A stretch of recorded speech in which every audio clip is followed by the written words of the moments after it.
Bonjour. Alors aujourd'hui, on va, avant de passer au troisième chapitre, on va juste relever un petit point dans le chapitre numéro 2.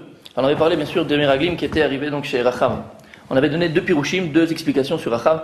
On avait dit que Rachav, on l'appelle dans le pasuk, dans le verset, Rachav Azona. Donc les Chaim, ils ont compris de manière différente. Rachav Azona, soit c'est une aubergiste, qui vient de Zona, c'est Mazon, la chaîne Mazon, ou bien, il y en a qui disent Zona Mamash, c'est-à-dire une prostituée. Alors il faut savoir qu'après cet épisode-là, Yoshua bin Nun va épouser Rachav. Et de cette union, il va sortir des prophètes.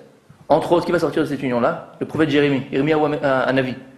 Donc, c'est quelque chose qui nous semble un petit peu difficile à comprendre. Une femme, donc, d'après les Chaim qui pensent que Rachav était une prostituée, donc, c'est quelque chose qui est difficile à comprendre. Comment une femme qui arrive donc à un niveau tellement bas, elle peut tout d'un coup donner naissance à des prophètes? Comment ça marche? Qu'est-ce qui s'est passé? Alors en fait, on va essayer de comprendre un grand yesod, quelque chose de très fort. On va venir une Gemara. La Gemara est dans Shabbat. La Gemara est dans page 104a. La Gemara là-bas, elle énumère toutes les lettres de l'alphabet hébraïque et elle explique c'est quoi le Aleph, c'est quoi le Bet. On va aller directement, nous, au Kouf. Regarde ce que la Gemara elle dit. Kouf, la Gemara dit c'est Kadosh. C'est quoi Kadosh? C'est Kosh Bouchou. Donc Kouf, ça représente le bon, le bien, ce qui est saint. Et la Gemara pose la question, elle dit pourquoi est-ce que le Kouf, donc c'est comme un Resh et un Nun Sofit, d'accord? Pourquoi le Kouf, au bout de la tête, il y a une petite ouverture? Le Kouf, donc, il est ouvert par le bas, il est ouvert par le haut, une petite ouverture par le haut. Pourquoi la barre du Kouf ne va pas jusqu'au bout? Et la Gemara répond pourquoi? Pour t'apprendre une chose, que si la personne, elle veut faire tchouva et revenir, alors on lui ouvre une petite porte, la porte de derrière. La Gemara aussi dans l'explication. Ouais. C'est-à-dire que le Kouf, on dit que c'est Kadosh, c'est ce qui représente la sainteté, ce qui représente le bien. On te dit, alors pourquoi la lettre Kouf elle est ouverte en haut? Il y a un petit trou en haut. Il y a le bas et il y a en haut. Pourquoi? C'est-à-dire que la personne qui fait tchouva, elle peut revenir. Ça veut dire que quoi? C'est-à-dire que ce Kouf là, il représente qui? Il représente ces deux personnes-là, cette même personne, mais qu'elle ait deux choses en elle, le bien et le mal. Puisqu'on parle de cette personne-là qui était Kadosh, qui était elle-même, qui est sortie de ça, malheureusement, à Vérot. Mais on lui dit, tu peux revenir. Pourquoi il y a une petite porte? Tu peux entrer par la petite porte. C'est-à-dire que le Kouf, il représente cette personne-là qui est dans le bien, qui est dans le mal. Comment on peut comprendre une chose pareille? On te dit que le Kouf, c'est Kadosh. Ouais, mais on te dit aussi que la Gemara te dit que le Kouf, ça représente ces personnes qui va sortir aussi, après avoir fait des Averot, qui va sortir vers le mal. Alors, ça veut dire quoi? Comment ça marche? Il y a quelque chose de très fort ici. Vous savez, le nom Rachav, Rachav en hébreu, ça veut dire large. Resh, Chet, Vet. C'est large. C'est les mêmes lettres que quoi? Que Cherev. Cherev, c'est quoi? C'est une épée. C'est un glaive. Une épée, c'est quoi? C'est aiguisé. C'est qu'on voit que dans le nom de Rachav elle-même, il y a ces deux notions-là. Complètement opposées. Complètement contradictoires. Entre ce qui est large et quoi? Ce qui est très fin. Comme une épée, c'est très aiguisé. Ça veut dire quoi? En fait, il y a un grand essor ici. C'est que dans la vie, c'est pareil. Une personne qui a un potentiel énorme dans le mal. C'est une personne qui met toute son énergie dans le mal. Il faut savoir une chose. C'est qu'il y a un problème ici, simplement où elle met cette énergie-là. Une personne qui a un potentiel énorme dans le mal, en fait, c'est une personne qui a un potentiel énorme dans le bien. La vie, elle est comme ça, elle est en symétrie. Que il a créé le monde en dualité. C'est-à-dire que là où il y a la Kedusha et la Touma. Ça veut dire quoi? C'est-à-dire qu'en fait, Rachav, c'était ça. Dans le nom même de Rachav, on voit ces deux contradictions. Vous savez que les opposés, en fait, ils sont très proches. Par exemple, l'amour et la haine. On pense que c'est des choses qui sont vraiment opposées. C'est pas vrai. Entre l'amour et la haine, on voit qu'il y a un fil qui les sépare simplement. Ça veut dire quoi? On va donner des exemples. Par exemple, dans la Gemara, il y a un Amora, c'est un grand Chacham de la Gemara, d'accord, du Talmud, qui s'appelle Resh Lakish. C'est qui Resh Lakish? Resh Lakish, c'est le roi des brigands, le chef des brigands. Resh Lakish, le roi des brigands. C'est quoi son histoire? Comment il est arrivé à devenir ce qu'il est devenu? Un Amora de la Gemara, la Chavruta Rabbi Yochanan, compagnon d'études Rabbi Yochanan. Comment c'est possible une chose pareille? Rabbi Yochanan, la Gemara raconte qu'il l'a vu. Il le voyait comment il... Arsène Lupin, à côté de lui, c'était la rigolade. C'était quelqu'un de très fort, Resh Lakish. Il avait une ruse extraordinaire. On raconte une force déjà physique et une ruse dans l'état d'esprit. C'est-à-dire que Rabbi Yochanan, il l'a rencontré une fois et il voyait qu'il passait d'un côté du fleuve en sautant simplement. Donc il avait une force extraordinaire, Resh Lakish. Et il y a des histoires qui sont dans la Gemara, dans le Talmud, comment Resh Lakish arrivait à ruser les gens. Il avait un esprit extraordinaire. Rabbi Yochanan, quand il a vu ce potentiel qui est en lui, c'est vrai que lui, Resh Lakish, le met dans le mal. Mais quelqu'un qui a ce potentiel dans le mal, s'il le met dans le bien, ça peut devenir quelqu'un de très très très très très grand.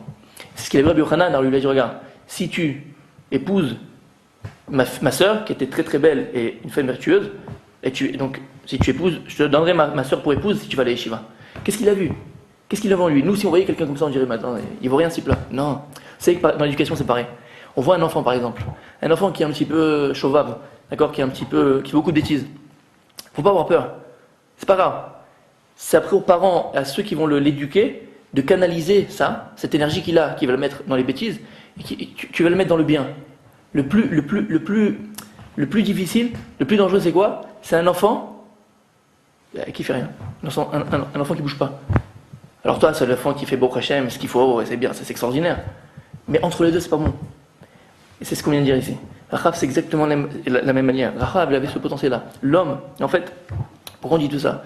Parce qu'en fait, il faut comprendre ici, et c'est ça qu'on apprend ici, que le désespoir n'existe pas. En fait, il n'y a que désespoir. En 2 mots, désespoir. Ça veut dire quoi? Dans le mot désespoir et le mot espoir, c'est que ton espoir, il sort déjà de ton désespoir. Ça veut dire quoi? Comment on vient d'expliquer? C'est-à-dire que des fois dans la vie, on a fait plein de choses. On a pu faire des fautes graves. Ça ne veut pas dire qu'il faut les regretter. Il faut les regretter. Et prendre le choix de ne pas recommencer.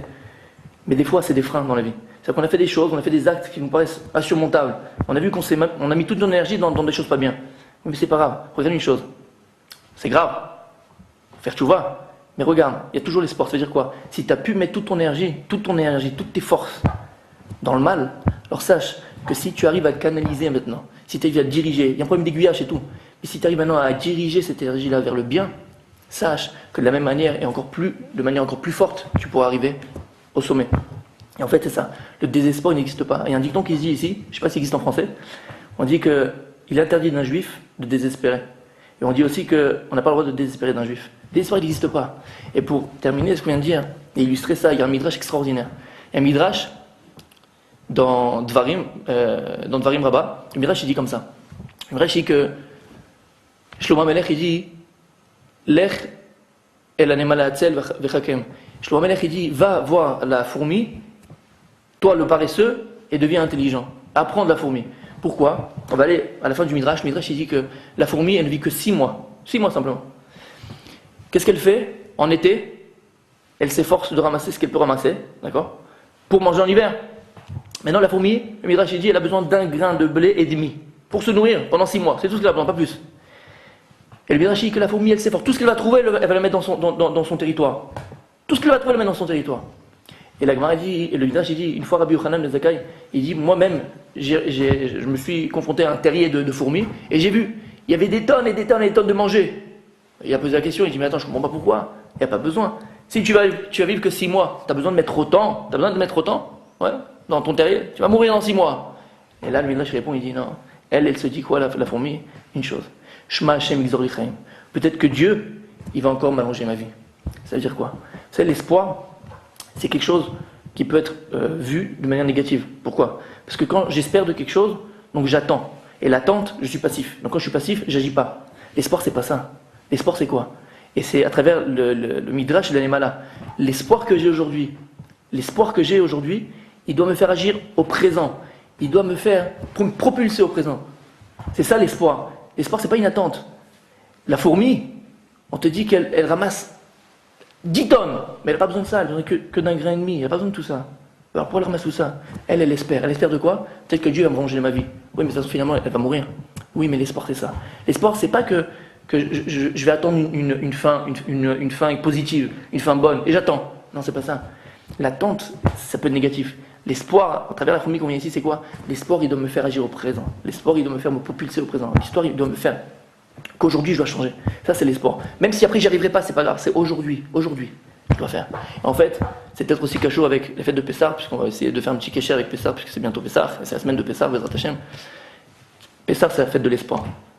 On voit un peuple qui est arrivé au 49e degré de Touma, d'impureté, et qu'on voit qu'en quelques semaines, ils vont passer à un niveau extraordinaire, puisqu'on va arriver à Matan Torah, juste après quelques mois à la sortie d'Égypte, et on dit que l'âme Israël, à ce moment-là, il arrive à quoi? L'âme Israël, il est arrivé au même degré qu'Adam Arishon. C'est-à-dire qu'ils ont enlevé la mort du monde avant la faute du Hagel.